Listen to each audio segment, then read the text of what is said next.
હાય, આજે હું બુક વાંચું છું. એ છે સિક્રેટ, રોન્ડા બર્ન. નાવ એવું કહેવાય છે કે જેટલા પણ સક્સેસફુલ લોકો છે એની અંદર બે વસ્તુ કોમન હોય છે. એક તો they read a lot and they travel a lot. Reading કરવાથી શું બેનિફિટ થાય અને ટ્રાવેલિંગ કરવાથી શું બેનિફિટ થાય? તો રીડિંગથી વિઝન ખુલે. લાઈફની અંદર ઘણા એવા ક્વેશ્ચન્સ હોય કે જેના આપને આન્સર મળતા ન હોય, એના આન્સર્સ મળે. અને તમારે કઈ ડિરેક્શનમાં જવું છે, તમારો પ્રોસ્પેક્ટિવ બીજા કરતાં અલગ થાય અને ઘણી બધી વસ્તુ તમને નવી શીખવા અને સમજવા મળે. કારણ કે જ્યારે કોઈ એક ઓથર બુક લખતો હોય છે ત્યારે એ બુક લખતા પહેલાં એને પણ ઘણી બધી હજારો બુકો વાંચેલી હોય છે અને એમાંથી પોતે પોતાના વિચારો લખતા હોય છે. એટલે તમને એક સાથે ઘણું બધું કન્ટેન્ટ મળી જાય છે જ્યારે તમે રીડિંગ કરો છો. હવે રીડિંગ શું કરવું એ પણ મહત્ત્વનું છે. તમે આડું રીડ કરો તો તમારું નોલેજ વધે એવું જરૂરી નથી. રીડિંગ ક્વોલિટી રીડિંગ કરવું જોઈએ. અને આ કદાચ સિરીઝનો મારો આશય એ છે કે હું તમને સારી બુક સજેસ્ટ કરું જે હું વાંચું છું, અને તમને જો સારું લાગે તો તમે પણ વાંચજો. તો એ બધી બુકો વિશે આપણે ધીરે ધીરે વાતો કરશી. સોરી, હમણાં ઘણા ટાઈમ થયા ટચમાં નહોતું રહેવાનું because of sum other priority. તો હવેથી રેગ્યુલર પ્રયત્ન કરું છું કે તમને સારા કન્ટેન્ટ અને સારા વિડીયોઝ મળે. જે હું આ બુકની વાત કરું છું એ રોન્ડા બર્નની છે અને સિક્રેટ એનું નામ છે, રહસ્ય. મારું એવું માનવું છે કે તમારે કોઈ પણ બુક તમારી મધર ટંગમાં વાંચવી જોઈએ. તમે ગુજરાતી હો તો ગુજરાતીમાં, તમે હિન્દીમાંથી આવેલા હો તો હિન્દી ભાષામાં, અંગ્રેજીમાંથી હો તો અંગ્રેજી, તમિલ, તેલુગુ, મરાઠી, જે પણ તમારી મધર ટંગ હોય એમાં વાંચવી જોઈએ. કારણ શું કે જ્યારે તમે કંઈ પણ બુક તમારી મધર ટંગમાં વાંચો ત્યારે તમને એનો એક્ઝેક્ટ મિનિંગ અને બુક છે તમારા હૃદય સુધી પહોંચે છે. એટલે ખાસ કરીને તમારે પ્રયત્ન કરવાનો કે જે પણ બુક્સ પોતાની મધર ટંગમાં હોય તો એ મધર ટંગમાં જ વાંચવી. આ બુક વિશે વાત કરીએ એ પહેલાં શરૂઆતમાં જેમ મેં કહ્યું કે સક્સેસફુલ લોકોની બે આદત કોમન હોય છે, એક તો રીડિંગ અને એક ટ્રાવેલિંગ. તો રીડિંગ વિશે આપણે વાત કરી, શું વાંચવું, કઈ રીતે વાંચવું. ફાસ્ટ રીડિંગ કઈ રીતે કરવું એના માટે પણ એક છે કે જે લોકો ફાસ્ટ રીડિંગ કરતા હોય છે, જે લોકો ખૂબ બધી બુકો વાંચતા હોય છે, એ ક્યારેય વર્ડ ટુ વર્ડ નથી વાંચતા. એ આખો બુકનો પેરેગ્રાફ સ્કેન કરે. જેવી બુક હાથમાં આવે પેરેગ્રાફ સ્કેન કરતા જાય એટલે એક પેરેગ્રાફમાં શું કહેવા માગે છે એને ખ્યાલ આવી જાય. જેમ સ્વામી વિવેકાનંદ આખી બુક મિનિટોમાં વાંચી જતા. તો that is called fast reading. અને એ બુકનો હાર્દ એમાંથી ખ્યાલ આવી જાય કે આ શું કહેવા માગે છે. સેકન્ડ પોઈન્ટ મેં તમને કહ્યું કે ટ્રાવેલ મોડ. તો ટ્રાવેલ મોડથી જ્યારે કોઈ પણ માણસ વધારે ટ્રાવેલિંગ કરે તો એનાથી શું બેનિફિટ થાય? તો કે નવા નવા લોકોને મળે, નવી નવી જગ્યા એક્સપ્લોર કરે અને એના વાતાવરણ ચેન્જ થાય, ઘરની બહાર નીકળે, નવા સમાજમાં જાય. તો એનાથી એનું નેટવર્ક પણ બને અને એ વધારે સ્માર્ટ બને.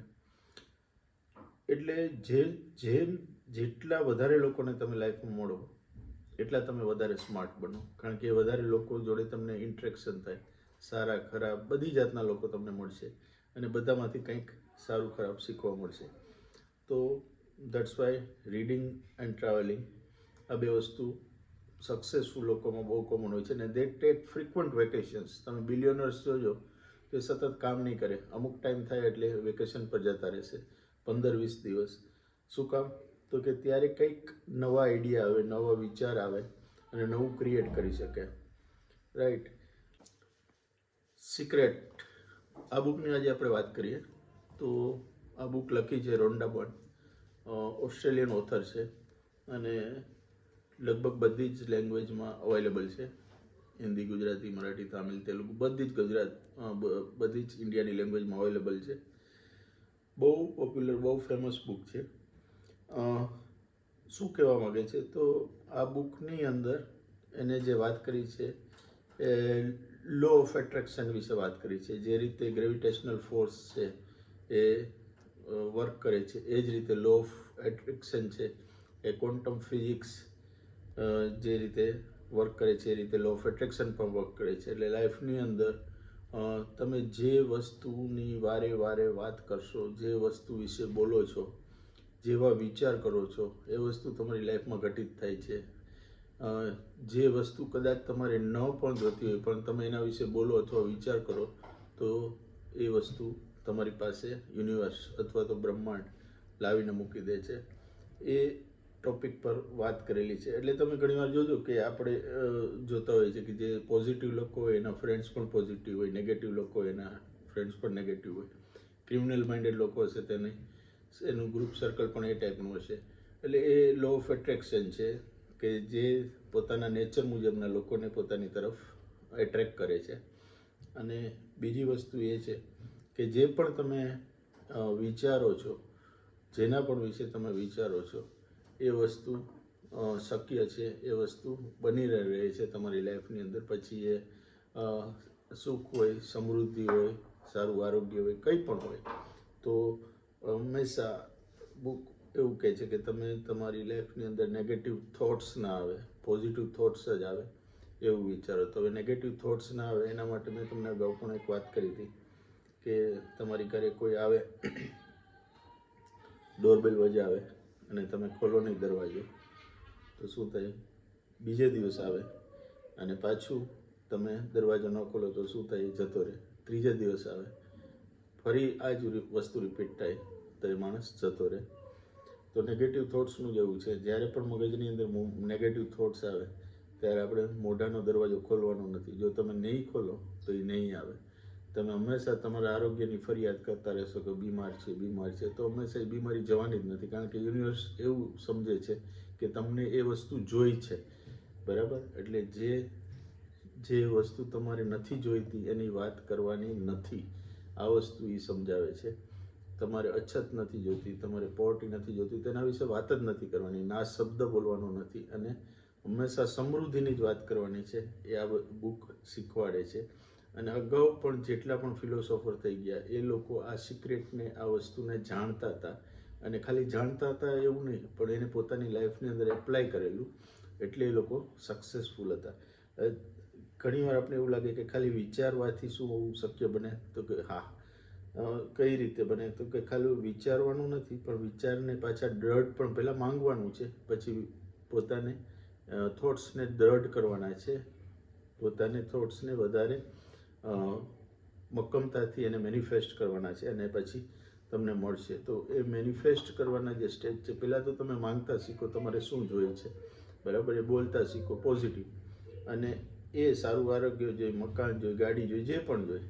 હવે એને વિઝ્યુલાઇઝ કરવાનું. સેકન્ડ સ્ટેજ આવે એને મેનિફેસ્ટ કરવા માટે વિઝ્યુલાઇઝ કરવાનું. તો વિઝ્યુલાઇઝ કરવા માટે તમારે કોઈ પણ એવી જગ્યા ઘરની અંદર કે જ્યાં તમારી નજર પડતી હોય ત્યાં એનું ચિત્ર બનાવીને રાખી દો. સારું ઘર જોતી હોય તો સારું ઘર, કાર જોતી હોય તો કાર, જે તમારી સામે સતત જ આંખ સામે આવ્યા કરે અને ઓટોમેટિક એ વસ્તુ ઉપર પછી તમે કાર્ય કરતા થઈ જશો અને આ વસ્તુ તમને મળશે.